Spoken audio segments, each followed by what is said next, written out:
Inspired by classic arcade super hits like Frogger, Donkey Kong, and Space Ace, the Saturday Morning Supercade was a direct effect from the video game craze sweeping the world in the 1980s. Join us as we take a look back in video game history at CBS's Saturday Supercade.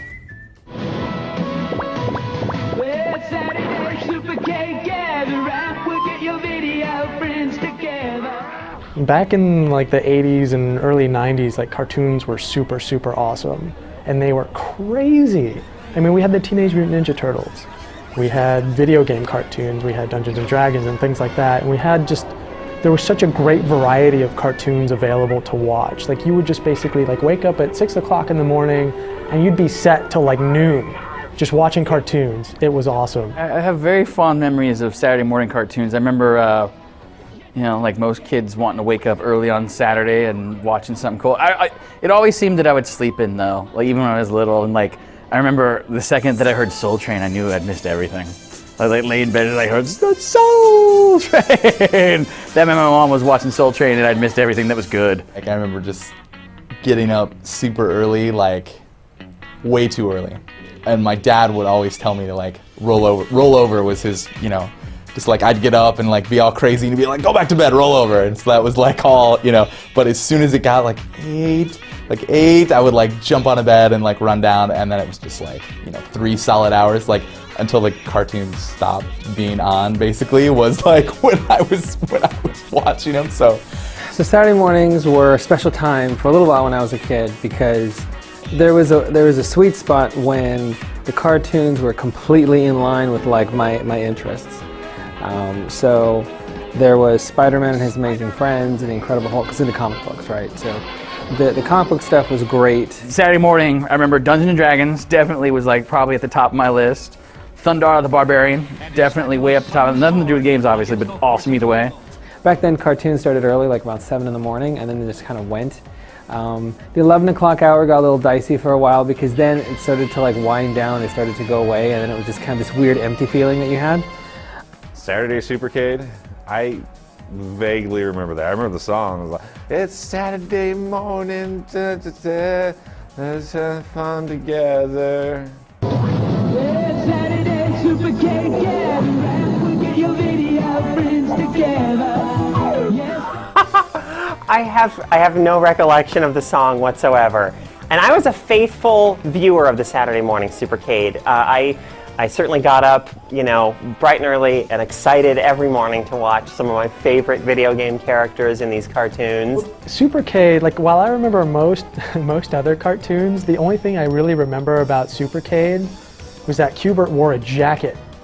And I'm like, why the F is Q*bert wearing a jacket? It didn't make it, like it was this whole thing about video game characters in their cartoons wearing clothes, when in their video game counterpart they just did, like PacMan wore a hat.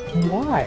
I mean, why is Q*bert wearing a jacket? He's a weird orange thing that looks like a snork kind of deal. Like, oh, I know, we'll make him like kind of a greaser. That would be great, right? You know what, I did used to watch that, and I tried really hard to like it, but I didn't like it. I thought it under-delivered on what it was promising. It sounded really awesome. It seemed like it was going to be great, and I watched it a lot, but it just really highlighted to me that I would rather play the games than watch something about the games. The Saturday Morning Supercade, I don't know anything about the Saturday Morning Supercade. Supercade, right? Saturday morning Supercade.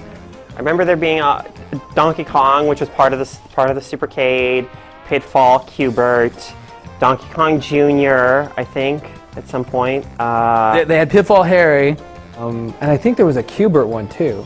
Space Ace, and and was there a Dragon's Lair cartoon? I love the cartoon version of Space Ace and even Dragon's Lair. Dragon's Lair wasn't part of the Supercade. Space Ace was part of the Supercade. Dragon's Lair was on ABC, and I'm not sure how that works out. Don Bluth was apparently double dipping. Frogger. There was a whole thing on Frogger, and that was not a story. There is no story there. Frogger was like a detective or something? He was a reporter, that's right.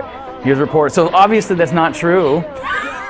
For a lot of reasons, Donkey Kong is probably the all-time worst of the stuff that we saw.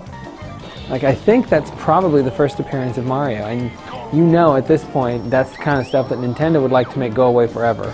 because that was not canon, that was not nothing. That made Bob Hoskins look like he was super on point with his, representation of Mario. I remember that stuff mostly as being like I was young enough at the time where, to me, I would basically get as far as this is fake. Because Mario, you look at Mario and he kind of looks like Mario, obviously, but he's got, all these different, he looks a little different. And like, to me, that was the dead giveaway for anything that was, knockoff. That was like, when I was a kid, it was a terrible, very critical as a child. And I was like, this is not, no. As a kid, I remember being really excited that that show even existed. I think because the early arcade games and early Atari 2600 games, all you got was these pixels, on the screen, really, really basic artwork, and the cartoons totally kind of filled out the world of the characters and the personalities of the characters, and kind of gave you a chance to get to know, a bit more about who they were and what the heck was really going on.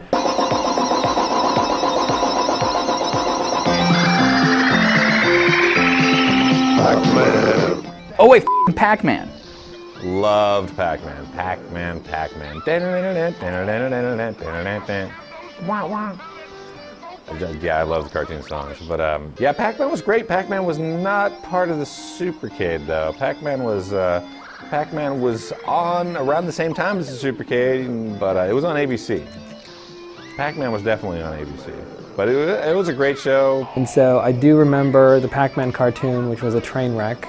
Anybody that saw that thing, I am sorry. Pac-Man actually, I hated it. I really just hated the Pac-Man cartoon so much because it felt like they were like pandering to me as a kid, just like, oh, you can't really understand the abstract nature of Pac-Man, going through a maze and eating pellets and he's being chased by ghosts. So we have to put everything in terms that you'll understand as a kid. So he has a family, there's Miss Pac-Man and there's Pac-Baby. They're just a happily American family, and then the bad guys are the ghosts, but it just seems so stupid. I'm like, why don't you just make Pac-Man be Pac-Man? He's eating stuff, and then he turns around in the ghosts, and he eats the ghosts. Pac-Man was awesome, but it's weird going back and watching Pac-Man, and I took the time, I went back and watched Pac-Man, and Pac-Man was harsh. Pac-Man was a really harsh show because all it was like him and his family trying to do their thing, and these ghosts would come in and try to make it all bad, and then you get the power pellets and eat them. But go back and watch that, and when he chomps on them, and there is genuine fear in those ghosts, and he's like, I'm gonna get, and then he eats them, and it's crazy. It's just crazy when you watch that now.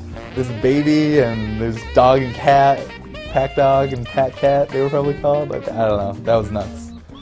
Hey, paisanos, it's the Super Mario Brothers Super Show!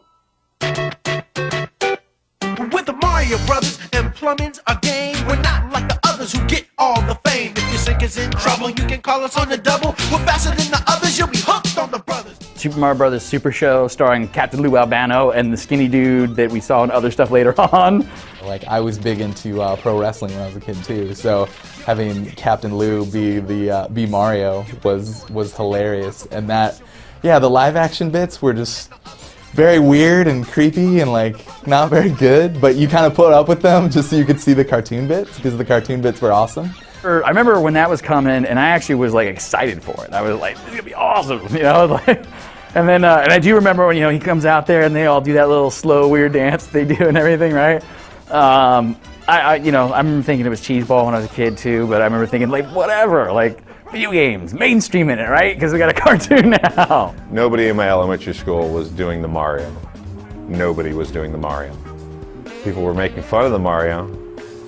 That cartoon wasn't bad. I'll admit, now that we're talking about it, that probably was the best one out of all of them. In terms of the character depictions, in terms of what they got into, in terms of the regularity, it was probably the most solid video game cartoon that had been around.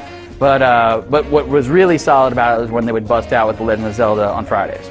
And I remember that cartoon being good. And of course it was the good one because it was only once a week, right? So if it was good, you couldn't have it every day. On Fridays, they had The Legend of Zelda cartoons. I hated The Legend of Zelda cartoon because they always portrayed Link as this smug kind of jerk.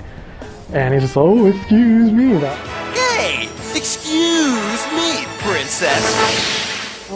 And I hated it. I wanted to punch him. It was terrible. What actually kind of shocked me about the Zelda cartoon was that they used the Zelda theme music in the intro. And I'm like, oh wow, that's really cool. You know, they kind of did the same thing for the Super Mario Brothers Super Show, but they put that really weird rap over it. Captain N, the Game Master? Is that what it was? This is the Game Master, right? I do remember Captain N, and I do remember bits and pieces there.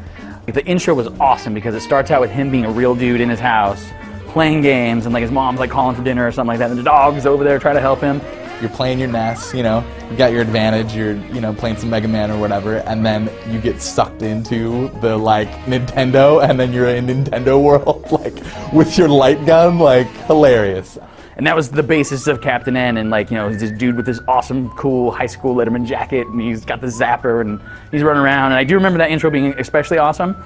I thought it was just like the whole concept of it was really, really cool, because it was kind of this Tron sort of thing where, you know, this guy plays video games and he gets trapped inside of them. That's crazy. But what I thought was really cool was that how they sort of integrated all the Nintendo Entertainment stuff, like as equipment. Like he had the controller on his belt as his belt buckle, and he can use his special powers by pressing the buttons on there.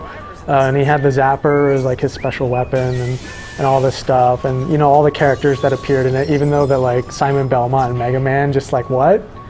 All these characters like a Simon Belmont and Mega Man and like the Mother Brain, and none of the characters bore any resemblance to what I thought of them from the video games. They were just thrown together in this way that didn't make any sense whatsoever. Mother Brain? What? Like, oh, that's right, the weird Mother Brain, who was like kind of the jive talking Mother Brain. Mother Brain was kind of like the plant from Little Shop of Horrors mixed with Little Richard. Like, woo! And like the voice was awesome to see. I'm gonna try to do the voice. All right, here we go. No, I can't do it. Let me think. I can totally hear it in my head, but there's no way I can do that. Like, Who's too strong for them, King Hippo? My concept of what Mother Brain was totally not in line with that at all. But again, it was just good to see video game stuff on TV. all right, here we go. No. Oh, no, I'm not gonna do it. Sorry. I remember the Eggplant Wizard the most, I think. He was like one of the prime villains on that show, just like running around with his eggplant staff and his one eye. Eggplant Man was my other favorite from Captain N because he was an eggplant. And I remember Eggplant Man from, I'm pretty sure it's Kid Icarus, right? And I'm pretty sure one of the dudes from Punch-Out, like Bald Bull, no, it wasn't Bald Bull. Was it, oh, King Hippo, that's right. King Hippo was the other bad one. King Hippo! Yeah, totally, yeah, and that's how you, King Hippo! No, actually, that's a terrible Mother Brain. The Saturday Supercade ushered in an era of gaming goodness that greeted children across the United States each and every Saturday morning for years. But more importantly, it cemented the mainstream significance of an industry that, just a few years prior, had been all but dead due to the video game crash in the 80s. Still, as the video game industry has grown up, so has the audience, which has made video game cartoons not quite as visible as they once were. But those of us lucky enough to be kids in that era won't ever forget waking up to Donkey Kong, Frogger, and the rest of our video game buddies. Hey, cut it out! That isn't funny! Well, this is...